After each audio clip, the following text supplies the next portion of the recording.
This is for that single mom. I encourage you to start your healing journey while you're in that survival mode. And even when it gets hard, you keep going, you keep pressing through. Because how many times am I going to say this? But you are capable. Okay. You're capable of growth. You're enough right now. You're adequate. You're smart. You got so much courage because you're doing a thing. I thought I had to get out of survival mode before I healed, but man, I was wrong. Every day I would wake up still grieving. My parents had passed away. I was still grieving people who were still living on this earth. I was broken. I felt like I wasn't good enough for anything good. I had accepted that I had to do life alone until one day, this was 11 years ago. I was at my old job, and this was the first time I ever had an encounter with God. And I could just remember Him telling me, do something about this, do something about the way you feel. And I did. I started getting some wisdom to help me on my journey with self-love, but still didn't feel like it was enough.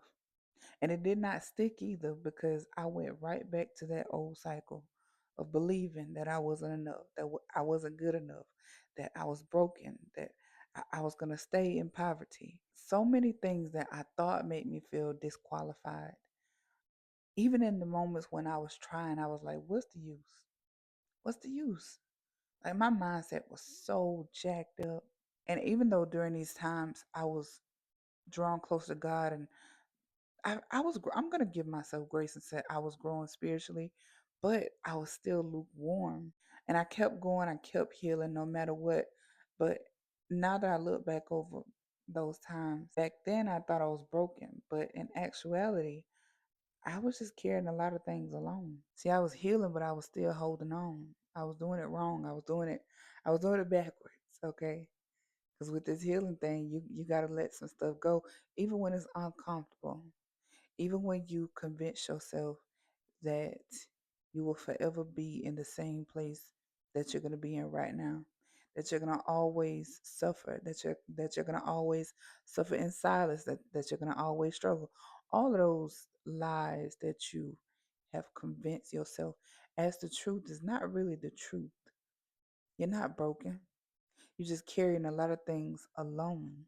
That's the time when you should invite God in the most. Because again, back then, even though I was lukewarm with a lot of things, I was still praying and still facing problems, still having trouble with my faith, still holding on. But I still leaned into Him more for healing. And the more I leaned into Him, what I thought was broken, He was building me. God, I thank you. In 2024, God sat me down, and a lot of things that I thought I had healed from, he just started revealing, like he was like, nah, baby, you've been covering some stuff up, so let me take some stuff away from you. Okay, I need you to focus. I need you to really, really focus on this healing journey. And I did. And I had to face so many things when he instructed me to write this book.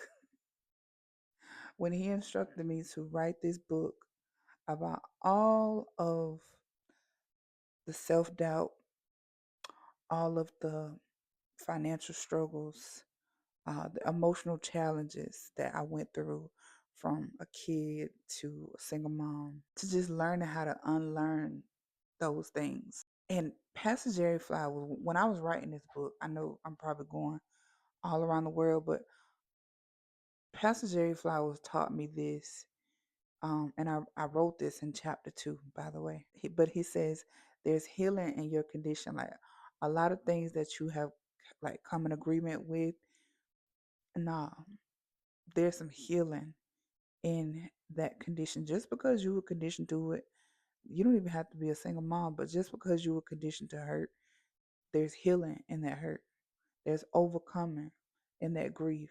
There's a lot of things that you think you you stuck in for a long time.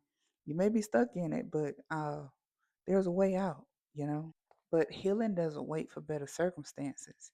It starts with you in it. It starts while you don't feel like you're ready, you don't feel like you capable. It starts right there. I wrote this book to help another single mom feel seen. Okay, that numbness, that pain, that grief, that unforgiveness, God can heal it all. You can heal. Everything starts with you. And I pray to God that everything stops with you and your children. It won't pass down to your children, but it starts with you. You don't have to wait until the chapter has ended, or all you got to do is just turn the page. That's all you got to do. But you have to see God on a different level so that you can see yourself the way He sees you. And you got to believe that your struggle is a part of the process, but it does not cancel God's plan for you. Everything, everything you're going through is a part of your testimony. You just got to come like to a place and be like, you know what? I'm going to stop avoiding this healing. I'm going to face this hurt. I'm going to face the numbness that I've been feeling. I'm going to feel this pain and I'm going to get through it. It's going to hurt, but then it's going to heal. You're not broken. You're just in the process for greater. Shift your mindset. That's something that God had to teach me, still teaching me to this day. Shift your mindset, and everything else you'll see differently. I invite you to read this book called But I Kept Going: Faith, Purpose, and Healing for Single Moms. It's available right now on the TikTok shop. I promise you, oh, honey, after you read this, you're going to have a big testimony.